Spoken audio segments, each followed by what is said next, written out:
លោកអ្នកនាងកញ្ញាជាទីមេត្រីក្រុមហ៊ុនអចលនទ្រព្យដ៏ធំឈ្មោះ Leasing Group ដែលមានមូលដ្ឋាននៅប្រទេសកម្ពុជាមានទំនាក់ទំនងជាមួយប្រតិបត្តិការបោកប្រាស់និងលបែងស៊ីសងក្រុមហ៊ុន Leasing Group បានរកស៊ីខ្លាយទៅជាសម្ព័ន្ធក្រុមហ៊ុនធំមួយដែលធ្វើអាជីវកម្មមិនត្រឹមតែនៅក្នុងប្រទេសកម្ពុជាទេវាបានពង្រីកខ្លួនរហូតដល់សមុទ្រខ្មៅនៅទ្វីបអឺរ៉ុបថែមទៀតផងនេះបើយោងរបាយការណ៍របស់ OCCOP ចុះនៅថ្ងៃទី21ខែមករាឆ្នាំ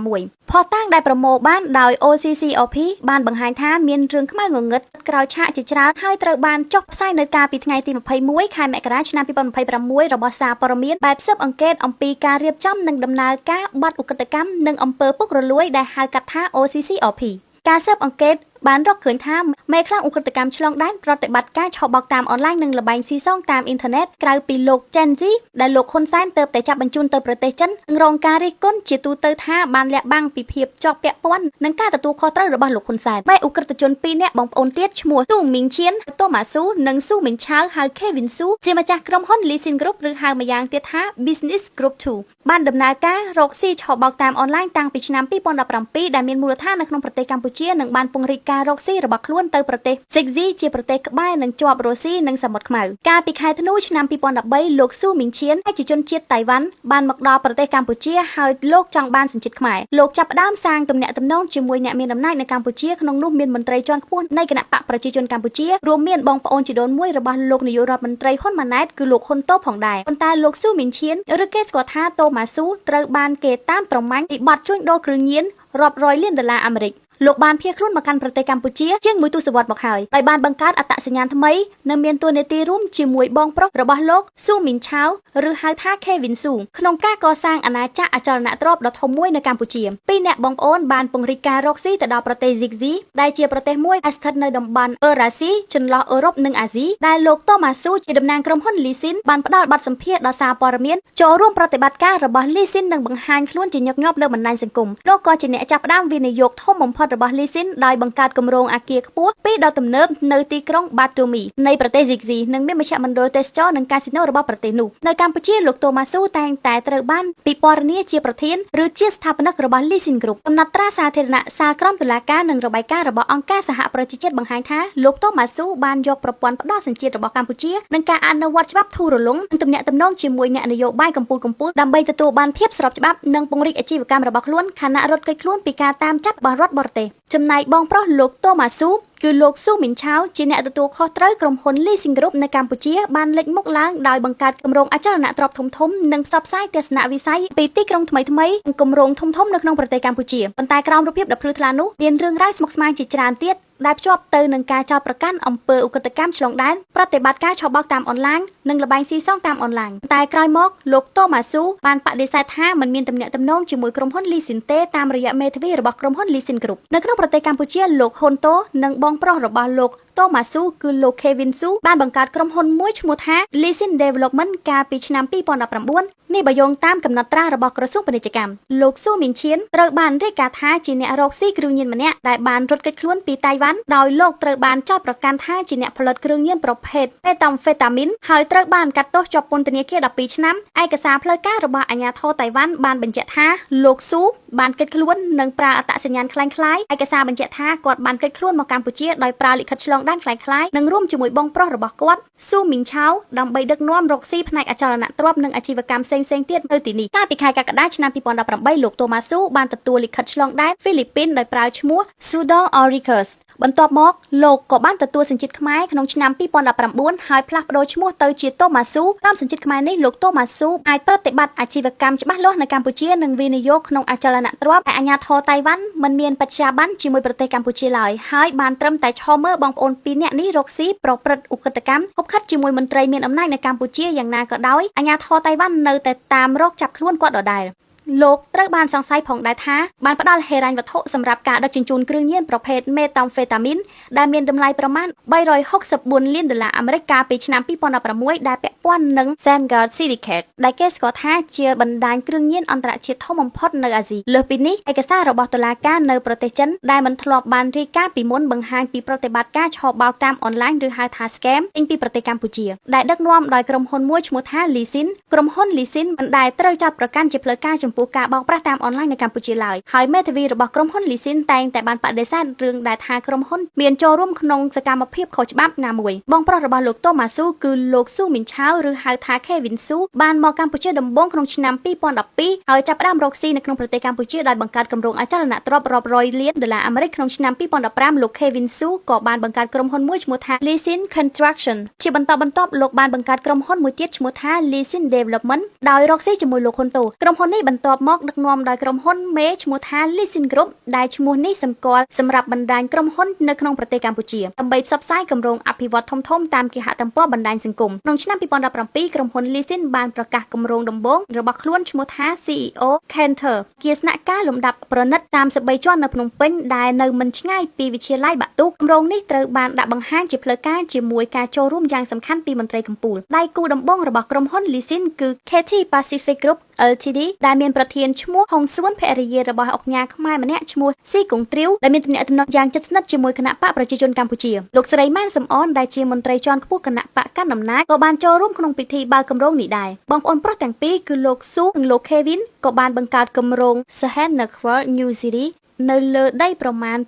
2500ហិកតាក្រោមឈ្មោះ Lisin ដែលជាគម្រោងធំនៅជិតកាស៊ីណូនិងទីក្រុងទេសចរក្នុងខេត្តព្រះសីហនុក្រុមហ៊ុន Lisin បានពិពណ៌នាថាគម្រោងនេះគឺជាវិស័យដ៏ធំសម្រាប់រៀបចំបណ្ដាញអចលនទ្រព្យឆ្នេរកម្ពុជានិងកសាងឥទ្ធិពលជាមួយមន្ត្រីកម្ពុជាក្រុមហ៊ុន Lisin មានចំនួនចម្រុះនៅកម្ពុជាក្នុងនោះមានក្រុមហ៊ុន Biotaki Farmerគម្រោងរៀបចំប្រតិបត្តិការនិងការបោះពុម្ពផ្សាយផ្សេងៗការរីកចម្រើនរបស់ក្រុមហ៊ុន Lisin ត្រូវបានគាំទ្រដោយអ្នកមានអំណាចនៅក្នុងប្រទេសកម្ពុជាក្នុងរយៈពេល1ឆ្នាំលោកហ៊ុនតូបានក្លាយជាម្ចាស់ភាគហ៊ុនចំនួន 25% និងជាអ្នកដឹកនាំក្នុងក្រុមហ៊ុនអចលនទ្រព្យមួយរបស់ក្រុមហ៊ុន Lisin ក្រុមហ៊ុន Lisin បានបរិច្ចាគប្រាក់ជាច្រើនជាជំនួយដល់កាកបាទក្រហមកម្ពុជាដែលដឹកនាំដោយភរិយារបស់លោកហ៊ុនសែនដែលគ្រប់គ្រងប្រទេសកម្ពុជាជាង40ឆ្នាំមកហើយកាលពីឆ្នាំ2023ក្រុមហ៊ុន Lisin ឧបត្ថម្ភការបោះពុម្ពផ្សាយសៀវភៅប្រវត្តិរូបរបស់លោកហ៊ុនសែនឈ្មោះថាហ៊ុនសែនកម្ពុជាហ៊ុនតូលោកស្រីម៉ានសំអនលោកស្រីអុងសួននិងលោកស៊ីកុងត្រាវមិនបានឆ្លើយតបនឹងសំណួររបស់ក្រុមស៊ើបអង្កេតព័ត៌មានឬបានលើកពាក់ព័ន្ធនឹងមុខជំនួញរបស់ក្រុមហ៊ុន Lisin ក្នុងប្រទេសកម្ពុជាឡើយបន្ថែមពីនេះទៀតក្រុមហ៊ុន Lisin ក៏ជាប់ពាក់ព័ន្ធនឹងការរកស៊ីល្បែងអនឡាញក្នុងកម្ពុជាដោយបង្កើតកាស៊ីណូអនឡាញឈ្មោះ WM កាស៊ីណូអនឡាញត្រូវបានហាមឃាត់ក្នុងប្រទេសកម្ពុជាចាប់តាំងពីឆ្នាំ2020កាស៊ីណូ WM នៅតែបន្តប្រតិបត្តិការកាស៊ីណូអនឡាញលួចលាក់ពីទីតាំងក្នុងខេត្តព្រះសីហនុក្បែររង្វង់មូលតោ2ទោះជាច្បាប់កម្ពុជាហាមឃាត់ល្បែងកាស៊ីណូអនឡាញក៏ដោយក្តីកាលពីចុងឆ្នាំ2025កាស៊ីណូនៅតែបន្តប្រតិបត្តិការហើយបានប្តូរឈ្មោះមកជា Fortuna Casino កាស៊ីណូមិនបើកទ្វារសម្រាប់ភ្ញៀវចូលលេងឡើយប៉ុន្តែស្ត្រីជាច្រើនអ្នកធ្វើការនៅទីនោះជាអ្នកចែកបៀខាងមុខកាមេរ៉ាទោះជាយ៉ាងណាអ្នកច្បាប់របស់ក្រុមហ៊ុន Lisin បានបដិសេធការចូលរួមនិងថាក្រុមហ៊ុនបានចាក់ចេញពីហ្គេមអនឡាញបន្ទាប់ពីរដ្ឋាភិបាលកម្ពុជាហាមឃាត់រីកាព័ត៌មានអាមេរិកដាក់ទណ្ឌកម្មបុគ្គល17នាក់និងអង្គភាពជាង128ពាក់ព័ន្ធមេខ្លាំងឆោបបោក Gen Z យោងតាមការចុះផ្សាយរបស់គេហទំព័រសារព័ត៌មាន The Business Times ឲ្យដឹងថាក្នុងប្រតិបត្តិការបង្ក្រាបឆោបបោកហិរញ្ញវត្ថុធំជាងគេមួយនៅក្នុងប្រវត្តិសាស្ត្រកាលពីខែតុលាឆ្នាំ2025សហរដ្ឋអាមេរិកបានដាក់ទណ្ឌកម្មលើបុគ្គលចំនួន17នាក់និងអង្គភាព128ដែលចោទប្រកាន់ថាមានការពាក់ព័ន្ធជាមួយមេខ្លាំងឆោបបោកលោក Gen Z និងបណ្ដាញឧក្រិដ្ឋកម្មមួយចំនួនក្រសួងយុតិធម៌សហរដ្ឋអាមេរិកបានរឹបអូសប្រាក់អេឡិចត្រូនិក Bitcoin ប្រមាណ15,000លានដុល្លារអាមេរិកក្នុងប្រតិបត្តិការដ៏ធំជាងគេបំផុតក្នុងប្រវត្តិសាស្ត្រដែលមិនធ្លាប់មានអាជ្ញាធរសហរដ្ឋអាមេរិកអះអាងថាមេខ្លាំងវ័យ38ឆ្នាំរូបនេះលោក Gen Z បានពង្រីកក្រុមហ៊ុនខ្លួនកាន់តែធំចម្រុះជាតិសាសន៍ដែលមានឈ្មោះថា Prince Holding Group រួមជាមួយនឹងនាយកប្រតិបត្តិការកម្ពុជារបស់ខ្លួនឲ្យក្លាយទៅជាក្រុមឧក្រិដ្ឋកម្មឆ្លងដែនមួយធំជាងគេនៅក្នុងតំបន់អាស៊ីអាជ្ញាធរពីចក្រភពអង់គ្លេសកម្ពុជាកូរ៉េខាងត្បូងនិងតៃវ៉ាន់ក៏បានធ្វើការស៊ើបអង្កេតតខ្លួននិងចាត់វិធានការប្រឆាំងនឹងបុគ្គលអង្គភាពនិងទ្រព្យសម្បត្តិដែលត្រូវបានចោទថាមានជាប់ពាក់ព័ន្ធនឹងករណីឆោបបោកអនឡាញនេះផងដែរសូមរំលឹកថាលោក Gen Z ត្រូវបានអាជ្ញាធរកម្ពុជាចាប់ខ្លួននិងបញ្ជូនត្រឡប់ទៅប្រទេសចិនវិញភ្លាមៗកាលពីថ្ងៃទី7ខែមករាឆ្នាំ2026ជុំវិញរឿងនេះអ្នកខ្លំមើលថាការចាប់បញ្ជូន Gen Z ទៅប្រទេសចិននិងមេឧក្រិដ្ឋជនដទៃទៀតគ្រាន់តែជាការបំភាន់ភ្នែកបោកប្រាស់អន្តរជាតិតែប៉ុណ្ណោះព្រោះមេខ្លាំងឧក្រិដ្ឋកម្មនិងអ្នកផ្សំគំនិតការពីឧក្រិដ្ឋជនដែលមាននៅក្នុងបញ្ជីឈ្មោះរបស់សហរដ្ឋអាមេរិកអង់គ្លេសនិងប្រទេសផ្សេងទៀតមេខ្លាំងធំៗដែលកាងឧក្រិដ្ឋកម្មអនឡាញមិនត្រូវបានចាប់ខ្លួនក្នុងយុទ្ធនាការបង្ក្រាបរបស់សមត្ថកិច្ចឡើយ យុទ្ធនាការបង្ក្រាបឧក្រិដ្ឋកម្មឆបោកតាមអនឡាញរបស់រដ្ឋាភិបាលលោកហ៊ុនម៉ាណែតត្រូវបានគេមើលឃើញថាសមត្ថកិច្ចខាត់ខ្លួនបង្ហាញមុខតែជនបរទេសដែលរងការបង្ខាំងក្នុងអគារប៉ុន្តែមន្ត្រីជាន់ខ្ពស់មួយចំនួនក្នុងជួររដ្ឋាភិបាលនិងអង្គការធំៗរងការចោទប្រកាន់ជាមេខ្លោងសំខាន់ៗមិនត្រូវបានចាប់ខ្លួនឡើយទន្ទឹមគ្នានេះទស្សនវិជ្ជានៃជនបរទេសរាប់សិបនាក់រត់ចេញពីទីតាំងអគារឆបោកតាមអនឡាញនានានៅក្នុងកម្ពុជាបន្តកើតឡើងជាបន្តបន្ទាប់ដែលបានក្លាយជារឿងធម្មតានិងរងការរិះគន់ថាការបង្ក្រាបរបៀបនេះគ្មានតម្លាភាពនិងគ្រាន់តែជាឆាកល្ខោនសម្ដែងបំភាន់ភ្នែកអន្តរជាតិតែប៉ុណ្ណោះយុទ្ធនាការបង្ក្រាបឧក្រិដ្ឋកម្មឆបោកតាមអនឡាញរបស់រដ្ឋាភិបាលក្រុងភ្នំពេញនៅតែរងការរិះគន់ថាជាឆាកល្ខោនសម្ដែងខាត់ខ្លួនជនរងគ្រោះនិងជនល្មើសតូចតាចបំភាន់ភ្នែកសហគមន៍ជាតិនិងអន្តរជាតិដើម្បីបិទបាំងនឹងការពារមេខ្លោងឧក្រិដ្ឋជនធំៗដែលកំពុងមានទំនាក់ទំនងនឹងក្រុមគ្រួសារតកូហ៊ុនមកដល់ពេលនេះមានរយៈពេលជិត1ខែមកហើយដែលសមត្ថកិច្ចបានបន្តឆ្មក់ចូលបង្ក្រាបនៅតាមតំបន់អគារឆបោកតាមអនឡាញធំៗសំខាន់ៗដូចជាខេត្តព្រះសីហនុរាជធានីភ្នំពេញកោះកុងត្បូងឃ្មុំកំពតកណ្ដាលនិងខេត្តបាត់ដំបងជាដើមដែលបណ្ដាលឲ្យជនបរទេសរាប់ពាន់នាក់មកពីជុំវិញពិភពលោកផ្អើលនាំគ្នាសម្រុកចេញពីអគារអនឡាញនៅកម្ពុជាការបង្ក្រាបចុងក្រោយរបស់កម្លាំងសមត្ថកិច្ចថ្មីៗនេះគឺនៅអគារឆបោកតាមអនឡាញចំនួន22អគារក្នុងបរិវេណកាស៊ីណូវ៉ាន់ឆឹងស្ថិតនៅក្រុងបាវិតខេត្តស្វាយរៀងដែលបានឃាត់ខ្លួនមនុស្សជាង2700នាក់ចំណែកឯជនបរទេសចម្រុះជាតិសាសន៍រាប់សិបនាក់ផ្សេងទៀតនាំគ្នារត់ចូលព្រៃដើម្បីគេចខ្លួនពីការបង្ក្រាបក្រុងបាវិតខេត្តស្វាយរៀងបានក្លាយជាឋានសួគ៌របស់ឧក្រិដ្ឋជនដែលសម្បូរដោយរឿងរ៉ាវឧក្រិដ្ឋកម្មនិងមានអគារឆបោកតាមអនឡាញជាច្រើនដែលកន្លងមកថ្នាក់ដឹកនាំនៃខេត្តនេះតែងតែព្យាយាមបិទបាំងព័ត៌មាននៅពេលទូរទស្សន៍អាស៊ីសេរីរាយការណ៍ពីករណីបង្ខាំងមនុស្សនិងធ្វើទរណកម្មយ៉ាងឃោរឃៅអ្វីត្បិតនៅតាមទីតាំងអគារអនឡាញនីមួយៗផ្ទុកមនុស្សរាប់ពាន់និងអ្នកខ្លះត្រូវបានបង្ខាំងក្នុងអគារបង្ខំឲ្យធ្វើការលើវិស័យឆបោកនេះក្តីក៏ចំណាត់ការបង្ក្រាបរបស់រដ្ឋាភិបាលតកូហ៊ុន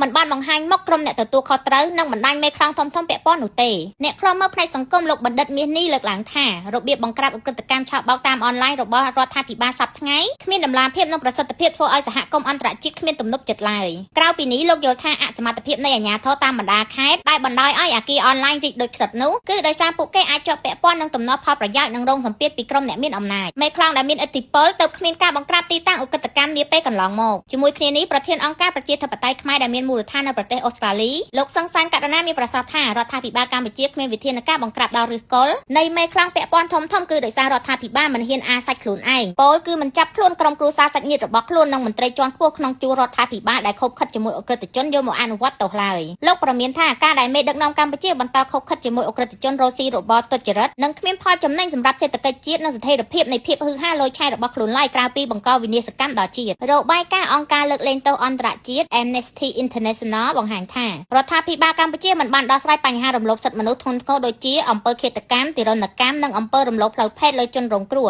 ដែលជាប់ឃុំឃាំងក្នុងអគារឆបោកតាមអនឡាញនានានៅកម្ពុជាឡើយក្រៅពីនេះទស្សនវិជ្ជាជនបរទេសរាប់ពាន់នាក់ដែលបានរត់គេចខ្លួនពីអគារអនឡាញជាបន្តបន្ទាប់នោះកំពុងក្លាយជាវិបត្តិមនុស្សធម៌អន្តរជាតិនៅកម្ពុជាដែលរដ្ឋាភិបាលលោកហ៊ុនម៉ាណែតអសមត្ថភាពដោះស្រាយនិងមិនបានកំណត់អត្តសញ្ញាណជនរងគ្រោះដែលពួកគេកាន់តែងាយស្រួលរងគ្រោះពីអំពើជួញដូរមនុស្សអង្គការលើកលែងទោសអន្តរជាតិវិលំលៃថារដ្ឋាភិបាលកម្ពុជាគ្មានឆន្ទៈទប់ស្កាត់ឧក្រិដ្ឋកម្មឆបោកតាមអនឡាញនិងដោះស្រាយបញ្ហារំលោភសិទ្ធិមនុស្សទាំងនេះដោយសារក្រុមឧក្រិដ្ឋជនទាំងនោះមានទំនាក់ទំនងយ៉ាងស្អិតរមួតជាមួយនឹងរដ្ឋអំណាចក្រុងភ្នំពេញរាយការណ៍ព័ត៌មានដោយនាងខ្ញុំ